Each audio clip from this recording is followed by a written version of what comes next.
Welcome to ComfortTV.channel news, bringing you verified and balanced news from Nigeria and around the world. My name is Faith Kevin. Thank you for joining us this evening. In the headlines, federal government files suit to stop the #Free Nnamdi Kanu Now protest. ADC condemns Minister Wike's attack on ex-governor Peter Obi. Pilot condemns allegation of pilot drug use, demands Senator Kalu to withdraw statement.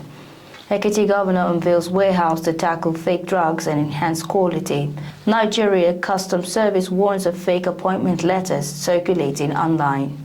On business, Shell deepens Nigeria's offshore footprint by $7 billion after onshore exit. CNG market attracts $1 billion investment as federal government unveils gas vehicle monitoring system. On foreign news, President Erdogan calls for Gaza's healing, vows Turkey's support for lasting peace. 10-year-old Palestinian boy shot dead by Israeli forces in West Bank. Army colonel sworn in as Madagascar president. On sports, Nigeria now scored for Benin double-header. Former Nigerian captain warns Eric Chelle not to start Trist Ekong in WCQ playoffs. Now the news. The federal government of Nigeria has filed a lawsuit seeking to halt the planned #Free Nnamdi Kanu Now protest led by human rights activist Mr. Omoyele Sowore. The suit filed at the Federal High Court Abuja seeks to restrain the pro-democracy convener and 3 others from leading the #Free Nnamdi Kanu Now protest scheduled for October 20, 2025. In an ex parte application filed and moved by lawyer Wisdom Madaki on behalf of the government, the federal government requested an order to prevent Mr. Sowore and 3 others from participating in, organizing or promoting the protest, which demands the unconditional release of detained separatist leader Mazi Nnamdi Kanu. However, Justice M.G. Umar of Federal High Court refused to grant the government's requested ex parte injunction. Instead, the court directed that Mr. Sowore be formally put on notice and adjourned the matter to October 21, a day after the scheduled protest. Mr. Sowore, known for his advocacy on civil rights and activism, has been at the forefront of several campaigns calling for the release of detained separatist leader Mazi Nnamdi Kanu. Mr. Sowore recently launched a campaign demanding the release of Mazi Kanu, rallying politicians and citizens alike and expanding the movement to grassroots locations like markets. Mr. Sowore, a former presidential candidate, announced a protest march scheduled on October 20, 2025, aimed at pressuring the Nigerian government to release the long-detained leader of the indigenous people of Biafra. He described the protest as a historic march to Aso Rock Villa in Abuja starting at 7 a.m. and has been actively promoting it under #Free Nnamdi Kanu Now. Mr. Sowore recently met with former President Goodluck Jonathan to seek his support. Mr. Sowore also reached out to former Vice President Atiku Abubakar, amongst others, urging them to back the protest and support efforts towards Mazi Kanu's release. In recent statements, Mr. Sowore emphasized that the campaign will extend beyond political circles into markets and public spaces, aiming to mobilize ordinary Nigerians and raise awareness at the grassroots level. The Bola Tinubu presidency, through spokesperson Mr. Bayo Onanuga, recently criticized Showore's actions, accusing him of trying to incite disorder and undermine the rule of law. They reiterated that Mazi Kanu is facing treason charges and dismissed the protest as anarchistic. The African Democratic Congress ADC has condemned the Minister of the Federal Capital Territory FCT Minister Wike for attacking ex-governor Mr. Peter Obi of the Labour Party over his remarks on the poor state of a government school in Abuja. The ADC Federal Capital Territory said its attention has been drawn to the reckless, condescending and utterly unnecessary outburst by the Minister of the FCT. This was contained in a statement signed by ADC FCT Publicity Secretary Mr. Chukwudi Samuel. The statement said that although leadership requires a thick skin and restraint, Mr. Wike had once again shown that arrogance and noise were not substitutes for vision and decency.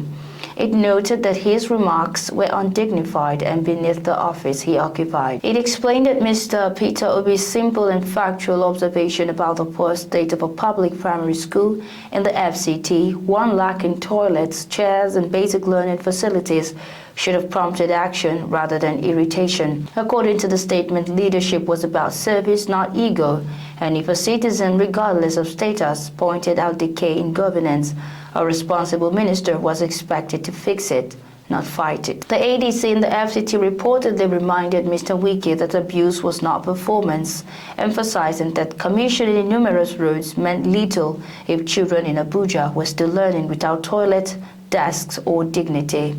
In such a case, it said its so-called development would be hollow. The statement urged the minister to focus on governance instead of gossip, saying that Abuja deserved a builder, not a brawler, a visionary, not a verbal combatant.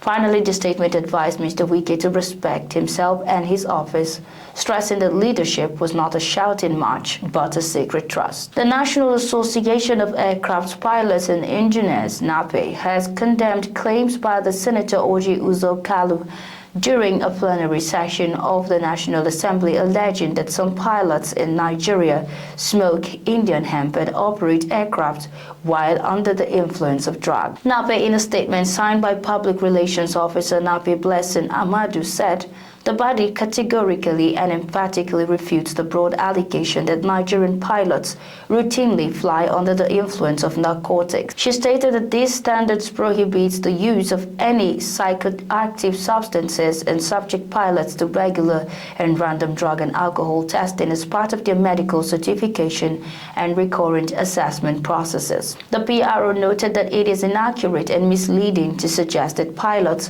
routinely engage in drug use or report to duty under the influence of such substances. She further noted that Nigeria's air transport sector remains one of the safest in Africa, a record sustained through strict adherence to international safety standards and continuous professional development, adding that any isolated case of misconduct by any individual, if established, is swiftly met with disciplinary and regulatory action by relevant authorities. Amada said members undergo some of the most rigorous medical, psychological, and professional screening anywhere in the world. The body called on Senator Carlos to immediately substantiate his claims with verifiable evidence presented to the appropriate statutory government agencies, the Nigerian Civil Aviation Authority (NCAA) and the Nigerian Safety Investigation Bureau (NSIB), or issue an unreserved public withdrawal and apology to the nation's aviators. Ekiti State Governor Mr. Abiodun Oyebanji has inaugurated the State Farmer Grade Warehouse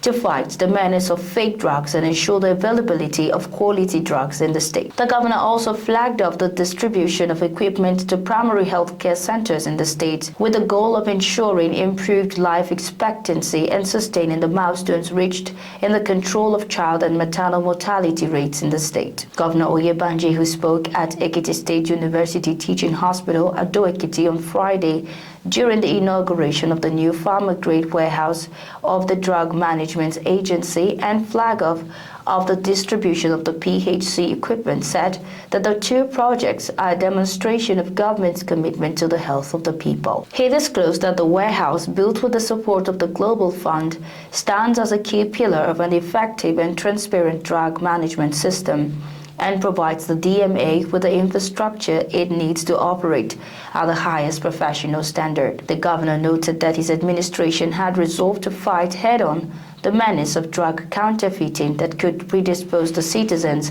to sudden death and a surge of emergency ailments that had the capacity to cause death and infirmity in the society. He explained that his government was making deliberate efforts to improve health workers' welfare through enhanced salary structures and had approved the employment of 100 additional health workers for PHCs and 150 for secondary health facilities to close existing manpower gap. The Nigerian Nigerian Customs Service (NCS) says the appointment letter circulating online for its recruitment exercise is a fake. The NCS announced this on its verified social media handles. The statement said that the Nigerian Customs Service (NCS) was not issuing appointment letters at the current stage of its recruitment exercise. It explained that the appointment letters circulating online should be disregarded. It clarified that the ongoing recruitment process was still at the examination stage, noting that the superintendent cadre had recently completed its computer-based test across the 6 geopolitical zones, while the inspector and customs assistant cadres has also just concluded their online CBT. According to the service, the fake news about appointment letters was another attempt by fraudsters to mislead unsuspecting applicants.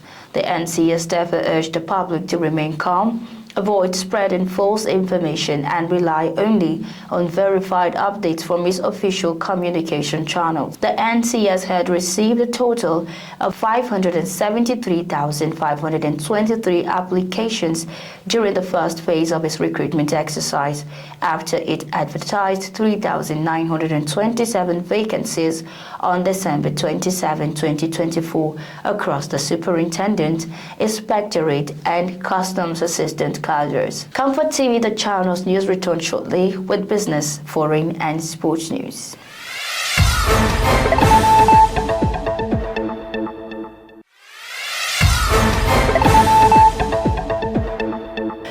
Many thanks for staying with us. This is ComfortTV.channel. On business news, Shell has approved 2 Nigerian projects worth a combined $7 billion over the past 10 months, following through on its plan to pivot offshore after selling its onshore business. Shell Nigeria's exploration and production company, SNEPCO, said it had taken final investment decision on an offshore gas scheme alongside local operator Sunlink Energies and Resources. The sanction follows the December approval of Bonga North, a deep water tieback that would drill 16 wells, modify the Bonga main fluid in production, storage, and offloading vessel, and add a new subsea key. The move comes 7 months after Shell completed the sale of Shell Petroleum Development Company (SPDC) to Renaissance, a consortium of 4 local operators: ND Western, Aradol Energy, First E&P, and Walter Smith, and the international group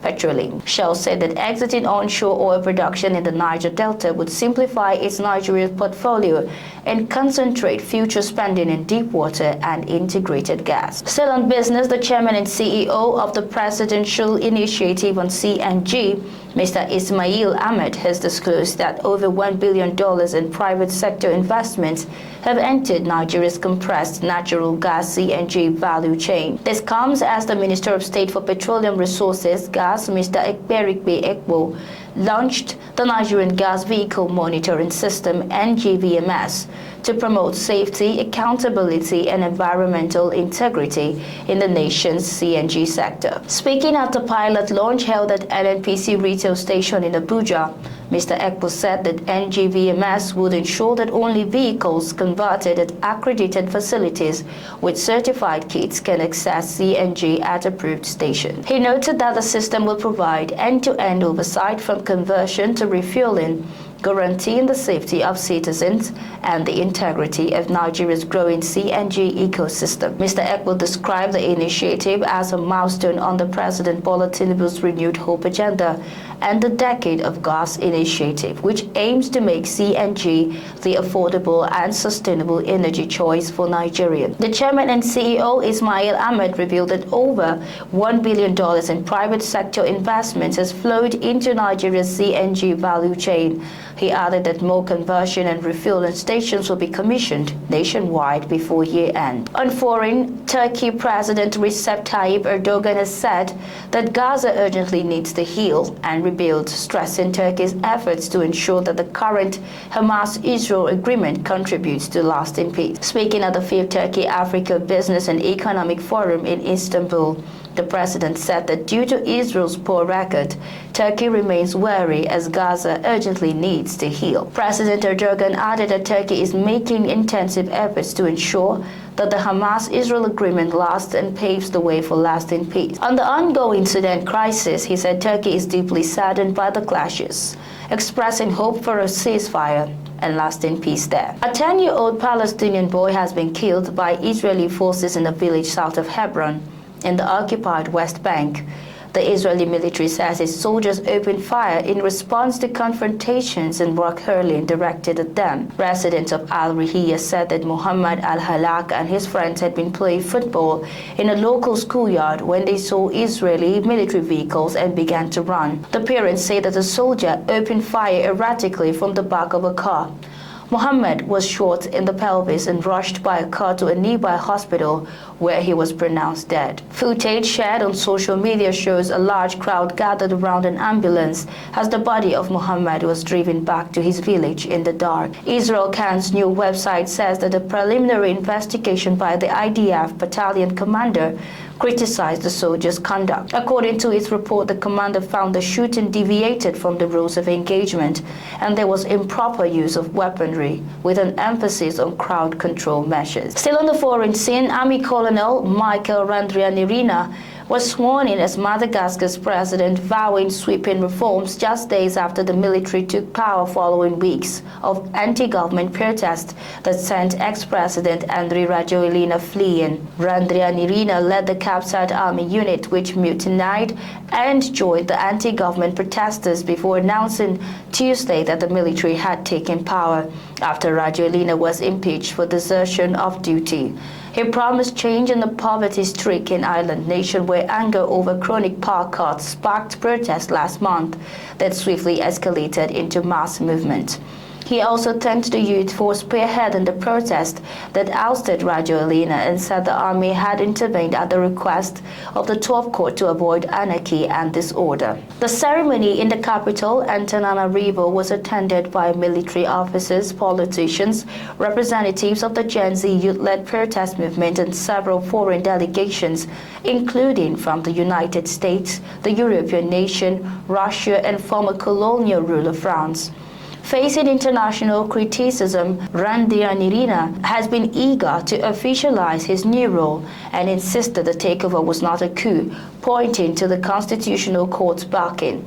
At his swearing-in, the new leader addressed the foreign delegations in French, inviting them to accompany Madagascar in the process of steering and implementing national renewal. The European Union said it was closely monitoring events and called for dialogue to foster a return to democracy in the country. On sports, Super Falcons head coach Justin Madugu has announced a 21-player squad ahead of Nigeria's double-header clash with Benin Republic in the final qualifying round for the 2026 Women's Africa Cup of Nations WAFCON. The list features some of the most recognizable names in African women's football.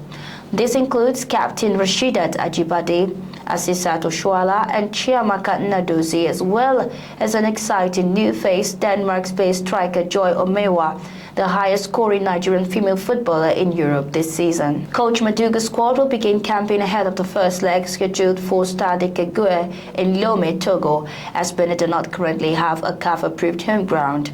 The return fixture is set for the MKO Abiola Stadium in Abeokuta on Tuesday, 28 October. Fresh from scoring for Paris Saint-Germain in their UEFA Women's Champions League tie against Real Madrid, Ajibade leads a squad brimming with experience and attacking power. The Super Falcons have never failed to qualify for the continental tournament and will be determined to maintain that record en route to defending their crown in Morocco next year. Interestingly, next year's WAFCON will also serve as Africa's qualifying tournament for the 2027 FIFA Women's World Cup in Brazil. The clash with Benin comes just a few days after Nigeria's men team, the Super Eagles, ended the Cheetahs' hopes of a first-ever World Cup appearance. Still on sport, two-time World Cupper and former Nigerian captain Sunday Olise has sent a message to Super Eagles head coach Eric Chelle and the Nigerian Football Federation, insisting that William Troost Ekong should be dropped from the starting lineup if Nigeria is serious about qualifying for the FIFA World Cup through the playoff. Troost Ekong, who succeeded John Obi Mikel as Super Eagles captain following his retirement, has retained the armband in recent years, with Ahmed Musa no longer a regular feature in the national setup. Olise, who previously managed Troost Ekong during his stint as Nigerian coach, expressed doubt doubt over the 32-year-old's current form and ability, suggesting that the Al Khulud defender is approaching the twilight of his career for both club and country. During Olisa's time in charge of the national team, Troost Ekong featured in a friendly against the Democratic Republic of Congo, in which Nigeria conceded twice. The former Ajax and Juventus midfielder subsequently dropped the centre-back from his plans before stepping down as coach in February 2016. Since the conclusion of the 2023 Africa Cup of Nations, Troost Ekong's performances have come under increasing scrutiny, with several critics calling for him to step aside from international duty amid concerns over his declining pace and defensive errors. Assessing the Super Eagles' performance recently, Olise said Nigeria's defenses looked more solid in Troost Ekong's absence. He pointed to the team's recent defensive record to support his argument and emphasized that sentiment should play no role in squad selection, urging Chelle to focus purely on performance and merit. Troost Ekong played the entirety of Nigeria's 2-1 win with over Lesotho last week and was on the bench for the 4-0 rout of Benin on Tuesday, October 14. And that's our news bulletin for the evening. But before we go, here's a recap of our top stories. Federal government files suit to stop the #Free Nnamdi Kanu Now protest. ADC condemns Minister Wike's attack on ex-governor Peter Obi. Pilot condemn allegations of pilot drug use, demand Senator Kalu to withdraw statement. Ekiti governor unveils warehouse to tackle fake drugs and enhance quality. Nigerian Customs Service warns of fake appointment letters circulating online. On business, Shell deepens Nigeria offshore footprint by $7 billion after onshore exit.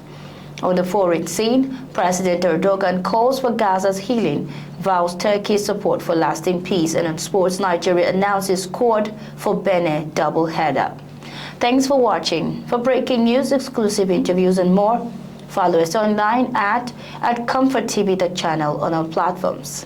Remember to like and share our videos, subscribe to our channel, and click on the notification bell so you don't miss out on any updates. My name is Faith Kevin. Until next time, stay informed, stay connected.